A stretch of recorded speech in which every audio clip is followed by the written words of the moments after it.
হোটেলে খাইতে বসে যদি দেখেন একই টেবিলে আপনার সামনে কেউ ডাল আর ভাজি দিয়ে ভাত খাইতেছে, তাদের সামনে আপনি গোস্ত দিয়ে ভাত খাইতেছেন, তাহলে বিষয়টা আপনার কেমন লাগবে? ভাই, আপনারা দুইজন এখান থেকে এক পিস করে গোস্ত নেন। না না ভাই, সমস্যা নাই, আপনি খান। ভাই, তাহলে আপনি এক পিস নেন। না না ভাই, সমস্যা নাই, আমরা এগুলো দিয়েই খাইতে পারবো। ভাই, আপনারা শুধু শুধু ডাল আর ভাজি দিয়ে ভাত খাইতেছেন। ভাই, এক টেবিলে বসে খাইতেছি, এটা দেখতেও তো অনেক খারাপ লাগে। নেন না ভাই, এক পিস করে উঠাইয়া। ভাই, ডাল আর ভাজি দিয়ে আমাদের খাওয়ার অভ্যাস আছে। আপনি গরুর গোস্ত দিয়ে খাচ্ছেন, গরুর গোস্ত দিয়ে খান। ভাই, আমরা ডাল আর ভাজি দিয়েই খাইতে পারবো। ভাই, তাহলে আপনি এক পিস উঠাইয়া নেন। না না ভাই, সমস্যা নাই, আমরা তো আমাদের মতো খাইতেছি, আপনি আপনার মতো খান না।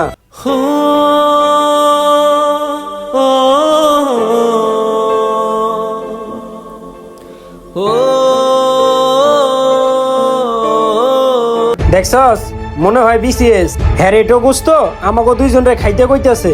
দেখছস, আমাকে কাছে টাকা নাই দেখা আমরা কি ফকির রে। হ্যাঁ এটো গুস্ত আমাকে দুইজনে হাতটাছে খাওয়ার লেগা। ভাই, সমস্যা নাই, আপনারা যদি এটা না খান, আপনাদের জন্য নতুন করে গোস্তের অর্ডার দেই, তাহলে কি খাবেন? আপনার গোস্ত অর্ডার দিয়া আপনি খান, আর এইসব ধান্দাবাজি আমাদের দুইজনের সাথে চলবে না।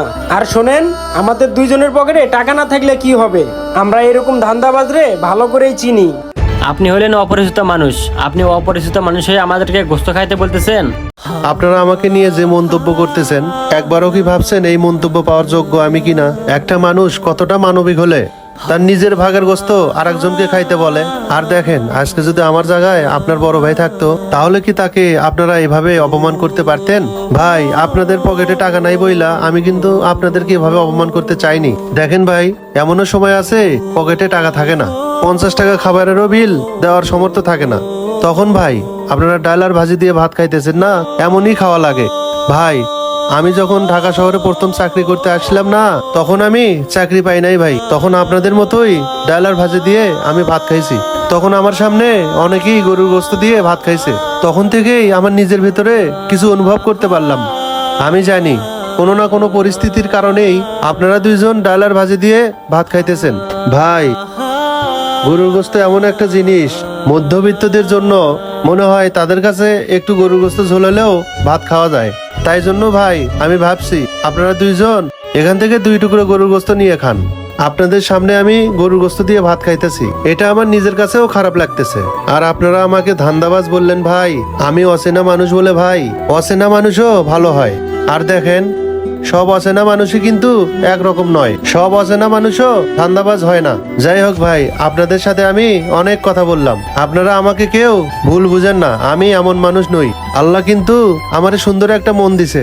আর দেখেন ভাই, আমি কিন্তু কোনো খারাপ উদ্দেশ্য নিয়ে আপনাদেরকে খাইতে বলি নাই ভাই।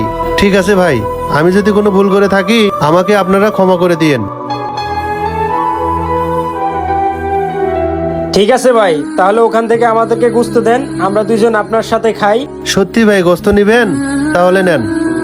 কিছু কিছু অপরিচিত মানুষও আছে, মাঝে মাঝে পরিচিত হয়ে যায়, কিন্তু সেই মানুষকে চিনতে হলে সুন্দর একটি মনের প্রয়োজন হয়।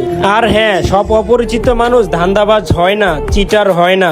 আমাদের গল্পটি সম্পূর্ণ দেখার জন্য আপনাদেরকে অসংখ্য অসংখ্য ধন্যবাদ। সবাই ভালো থাকবেন, সুস্থ থাকবেন।